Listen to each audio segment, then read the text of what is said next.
Anantapur district is one of the 23 districts in Andhra Pradesh and one of the largest districts in terms of geographical area. This district has always had the reputation as one of the most backward areas of the state, with less sources of water and mainly dependent on rain.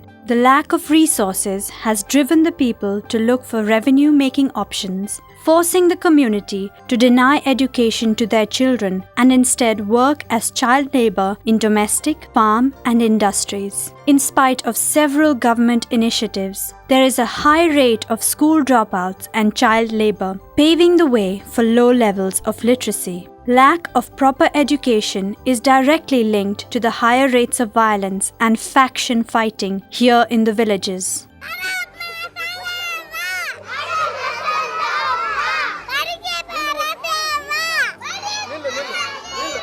Thanks to the efforts of Vidya Chaitanyam, a project implemented by CFBT with support from DFID UK, education is slowly becoming an important factor for gaining social status.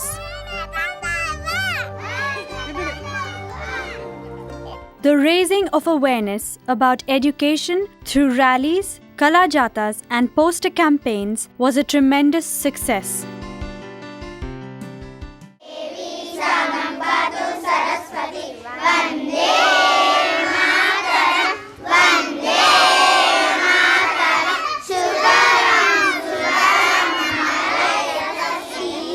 Building on the success, a session on rights awareness was organized to build the capacity of the already vibrant women's self-help groups right from the mandal to the village level using the cascade model. 6 మండలాల్లో 60 గ్రామాల్లో విద్యా Chaitanya programme ప్రారంభించుకున్నాము. ఇంతకుముందు అయితే పిల్లలు బడికి పోయే వాళ్ళో కాదో మాకైతే గమనించే వాళ్ళం కాదు. విద్యా చైతన్య కార్యక్రమం వచ్చిన తర్వాత స్కూల్లోకి పోయి పిల్లలు బడికి పోతున్నారా లేదా, హాజరవుతున్నారా లేదా, టీచర్స్ హాజరవుతున్నారా లేదా అని గమనిస్తున్నాము. The program was initiated in the villages where the women's self-help groups, institutions are functioning well and had low literacy rates. ఇంతకుముందు స్కూల్లో టీచర్స్ ఎట్లా ఉండేవాళ్ళు, ఇప్పుడు ఎలా ఉండేవాళ్ళు అనే ప్రోగ్రామ్ పైన కళాజాతర పెట్టడం జరిగింది. తల్లిదండ్రులు కానీ అది కళాజాతరను గమనించి ఇప్పుడు స్కూల్లోకి పోయి టీచర్స్ పిల్లలకి మా పిల్లలు చదువు చెప్తున్నారా లేదా అనేది కూడా గమనించడం జరిగింది. సో ఇప్పుడైతే తల్లిదండ్రులు పోయి అడుగుతారనే భయంతో కూడా టీచర్స్ కానీ బాగా యాక్టివ్గా బడి చెప్పడం జరుగుతుంది. Mothers are becoming more and more aware about their rights as parents towards their children, something which was previously unheard of in this part of the world. నేను చదువు సరిగ్గా చెప్తాను లేదు పిల్లలకు, మేము గ్యాప్ సంఘం లీడర్ము అని చెప్పేదే. వాళ్ళకి కూడా బాగా బలం వచ్చింది సార్. పిల్లలు వస్తున్నారు, మాట్లాడారు, తల్లిదండ్రులు కూడా బాగా పంపుతున్నారు. బడిలో ఆటుందిరా చిన్న బడిలో పాటుందిరా, ఆడుతూ పాడుతూ ఎగురుతూ దుముకుతూ అక్షరాలే నేర్చుకో, ఆడుతూ పాడుతూ ఎగురుతూ దుముకుతూ అక్షరాలే నేర్చుకో. ఈ బొమ్మలన్నీ కూడా 2 రకాలుగా విడగొట్టాలమ్మా. మొత్తం 20 బొమ్మలు ఉన్నాయి కదా, 20 బొమ్మల్ని 2 రకాలైనటువంటి బొమ్మలుగా చేయాలి. దాంట్లో ఒకటి వచ్చి మీకు ప్రతిరోజు మన నిత్య జీవితంలో ప్రతిరోజు మనం జీవించేదానికి, మనం బతకడానికి ఏమైతే అవసరం ఉందో దానికి సంబంధించిన బొమ్మలన్నీ 1 సంఖ్య వేయండి. ఏం చేయాలా? 1 సంఖ్య వేయాలి.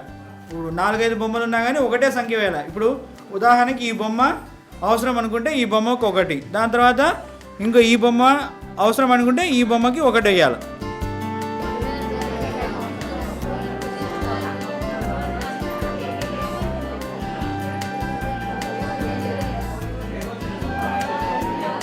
There is a huge gap between having rights and being aware of them. పిల్లలు వచ్చేసి పిల్లల పాత్ర రావాలి, పిల్లల పాత్ర చదువుచునే రావాలి, చదువుచున్న పిల్లలు. The self-help group women are being trained through group exercises. This gives them the courage to ask for their rights. Games అనేది మన పాఠశాలలో తల్లిదండ్రుల పాత్రను ఏ విధంగా నిర్వహించాలా, అక్కడ ఎలాంటి పిల్లల చేత తల్లిదండ్రులు ఎలాంటి క్వశ్చన్స్ చేసి ఎలాంటి ఆన్సర్లు రాపట్టాలా, టీచర్లు ఏ విధంగా పిల్లలకి చదువు చెప్తున్నారు, లేదంటే ఎక్కడ పిల్లలు వీక్గా ఉన్నారు. అట్లా ఇప్పుడు మీరేం చేయాలంటే వీటిలో కొంతమంది సర్పంచ్గా రావాలి. Sarpanch, HM, teacher. ఇప్పుడు ఈ టీచర్కి ఈ ఉపాధి హెచ్ఎంకి కొన్ని సమస్యలు వస్తాయి ఇక్కడ నుంచి పిల్లల తల్లిదండ్రుల నుంచి. వాటిని నువ్వు పరిష్కారం చేయాలి. అర్థమైందా? అప్పుడు స్కూల్లో ఎట్లా చదువుతున్నావు చెప్పేసి వాళ్ళ తల్లిదండ్రులు అడుగుతారు, ఎవరిని? టీచర్ని అడుగుతారు. అప్పుడు ఈ టీచర్ వాళ్ళు పిలిపించి కొన్ని చెప్తాడు, వాళ్ళు చెప్తారు మీరు ఏమైనా చెప్పండి అని చెప్పేసి అవి రాపిచ్చేదో. పిల్లలు తల్లిదండ్రులు ఇచ్చి జీతాలు పెట్టుకున్నాడు, టీచర్ ఎందుకో?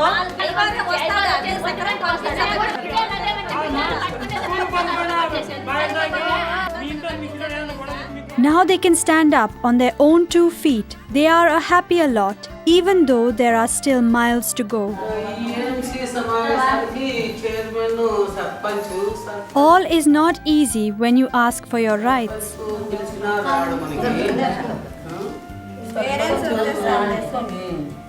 పిలిచిన రాడు, మనమే ఇంకా ఏదైనా తీర్మానాలు చేసుకొని సర్పంచ్ వచ్చినప్పుడు సంతకాలు చేసుకొని మనం చేయాలి.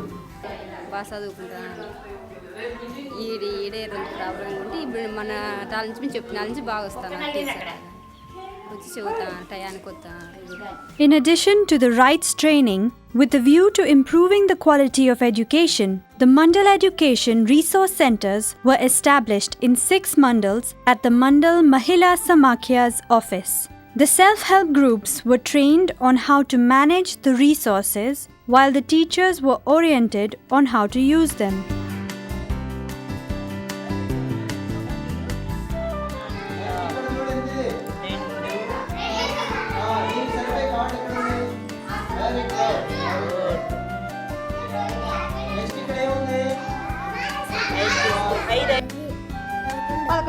ఏంటి మరి చెట్లు 11 కదా, ఇప్పుడు ఇది పెట్టాయి.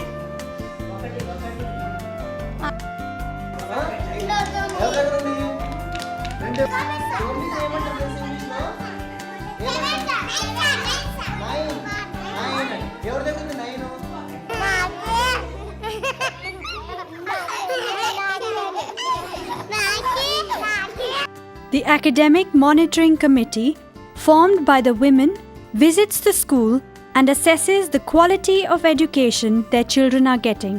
They are helped by the newly introduced school scorecard system.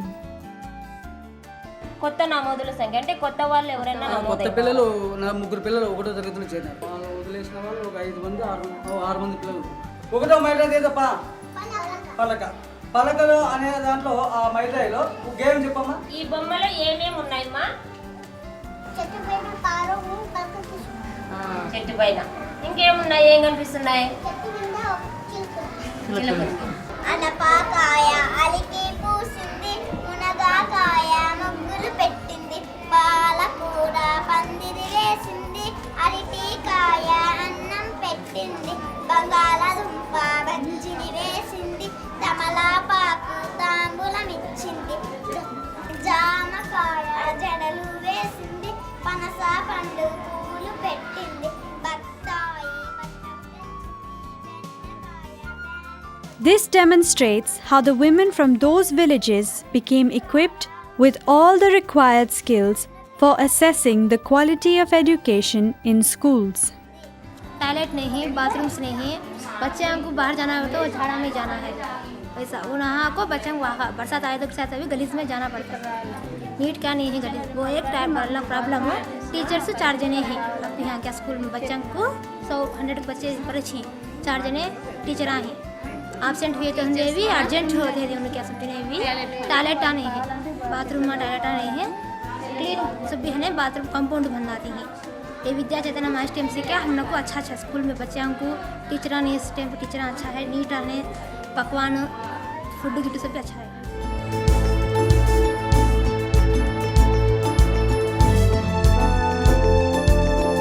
Their efforts are certainly paying off as significant changes are happening in these remote villages. Sarada, the eldest child in her family, was forced to stop going to school 2 years ago in order to support the family at home and on the farm. పిల్లలు ఎక్కువైన తర్వాత ఖర్చు ఎక్కువ ఉంటుంది, చదివించుకోవాలంటే చాలా బరువు అని 7 వరకు చదువు చాలని నిలిపేస్తే మళ్ళీ సార్లు వచ్చి చదువు ఉంది పాపకు చదివించండి అంటే మళ్ళీ ఏదో మా ఇదితో అట్లా మళ్ళీ 10 వరకు చదివించినాం సార్. వాటికి చాలని నిలిపేస్తాను. పాప కూడా బాధపడుతుంది చదువుకోవాలని. నేను మల్మీదపల్లి స్కూల్లో చదువుకున్నాను. 1 నుండి 7 వరకు చదువుకున్నాను. తర్వాత నిలిపేసినాను. సార్ వాళ్ళు అందరూ చెప్పడం చేత మా అమ్మ నాన్న ఒప్పుకొని నన్ను మళ్ళా స్కూల్లో చేర్పించినారు. ఏదో మీరు వచ్చి సార్లు అంతా వచ్చి చెప్తా అంటే మేము ఏదో సహకరిస్తాము, మేము ఏదో ముందుకు చేస్తాము అంటే కాండి అట్లా ఉంటాం సార్ మేము. దానికి మీరు ఏమైనా సహకరించి మీ సహాయం ఉంటే చదివిస్తాం, లేదంటే మాకు శక్తి చాలదు సార్. ఏదో మా వ్యవసాయము మాకు తినేకి చేసేకి మాకు సరిపోతుంది. Sarada's life is looking more positive thanks to the support she got from the women's self-help groups. Now, Sarada has passed the secondary school certificate exams with 65% marks, something quite unheard of by someone from her background. This is just the beginning of a new-found voice of the women in rural India. She is one of the lucky ones. There are many more children spread across the 6 mandals who can now dream of a better education through projects like Vidya Chaitanyam. ఇంతకు ముందు మేము ఏంటి తెలియదు కదా ఇట్లాంటివి, ఇప్పుడు అన్నీ తెలుసు కాబట్టి సార్లు కూడా అడుగుతాము. మాకు చాలా బాగుంది. పిల్లలకు కూడా మంచి చదువుల వల్ల పోయాక కూడా అవకాశం ఉందని కూడా మేము కోరుకుంటున్నాం. పిల్లలకి ఎందుకు చదువు చెప్పాలా, ఎందుకు టయానికి రాలేదు మీరు స్కూల్లో అడిగే హక్కు కూడా ఉంది. పిల్లలకు హక్కులు ఏమున్నాయి, వాళ్ళకి ఏమేమి స్కూళ్ళల్లో బాగున్నాయి లేదా అనే విషయాలు కూడా తెలుసుకున్నారు. చైతన్య విద్య గురించి అన్ని హక్కులు కూడా మేము అడిగే శక్తి మాలో అంత ధైర్యం వచ్చింది అన్నమాట. బళ్ళుకు పోతున్నాము, వాళ్ళకు చూస్తున్నాము సార్లు ఎట్లా వస్తున్నారో పోతున్నారా, భోజనం బాగా పెడుతున్నారా, పిల్లలు బాగా వస్తున్నారు, నీట్గా రావాలా. ఈ సంఘాల తరఫున డబ్బులు తీసుకొని అభివృద్ధి చేసుకొని ఆ కష్టాల నుండి కూడా బయటపడతాము. ఇంకా మేడాలు కడుగుతాము, పిల్లలను పిలుచుకుపోతాము, రాయమని చెప్తాము, చదివిమని చెప్తాము. ఆ క్లాస్ పిల్లలను వాళ్ళని లేపి ఇదే రాయాలా అని మేము అడుగుతాము. The schools and village organizations were provided with incentives for their active participation and learning about the education rights and accessing them in order to achieve quality in education for their wards. Schools were provided with sports, hygiene kits, innovative program support materials, audio-visual aids and study material. The village organizations were provided with display boards and mobile handsets for sending text messages regarding school monitoring.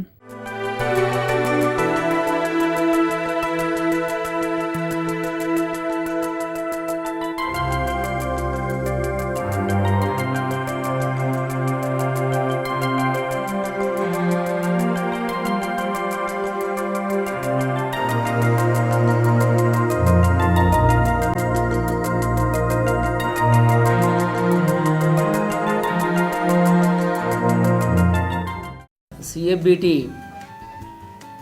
జిల్లాలో ఒక 2 సంవత్సరాల క్రితము నేను PDDRDAగా ఉన్నప్పుడు ఒక 6 మండలాల్లో 10 గ్రామాల్లో 10 స్కూళ్ళను తీసుకొని ఈ కార్యక్రమాన్ని స్టార్ట్ చేయడం జరిగింది. ఈ విద్యా చైతన్య కార్యక్రమం వచ్చిన తర్వాత నెల అకాడమిక్ మానిటరింగ్ కమిటీ సమావేశాలకు ఆశించినంత స్థాయిలో పిల్లల తల్లిదండ్రులు రావడం, పిల్లల ప్రగతిని స్వయాన ప్రత్యక్షంగా పర్యవేక్షించడం, ఎక్కడున్నా లోపాలు ఉంటే ఉపాధ్యాయులను కూడా ప్రశ్నించడం, తర్వాత సమాజంలో కూడా ఎక్కడైనా లోపం ఉంటే ఉపాధ్యాయులు కూడా వాళ్ళని అడగడం, మరి ఇవి సెట్ చేసుకున్నప్పుడే మన పిల్లలకు మంచి విద్య అందుతుందనే ఒక చర్చా పద్ధతిలో చర్చించుకొని తర్వాత ఆ కార్యాచరణ రూపంలో వాటిని తీసుకెళ్లడం జరుగుతుండడం వల్లే మా పాఠశాలలో హాజరు శాతం బాగా పెరిగింది. విద్యార్థుల చైతన్యం తీసుకురావడానికి చాలా ప్రయత్నాలు జరుగుతున్నాయి. అయితే మిగిలిన మండలాలకి ఈ విషయం తెలిసి ఉండకపోవచ్చు, కానీ ఈ మండలాల్లో చాలా పరిస్థితులు మార్పు కూడా మనకు గమనించాం. ముఖ్యంగా ప్రభుత్వ పాఠశాలల్లో నాణ్యత విద్యలో బోధించడంలో కానీ విద్య గ్రహించడంలో కానీ అటు విద్యార్థుల తరఫున టీచర్ల తరఫున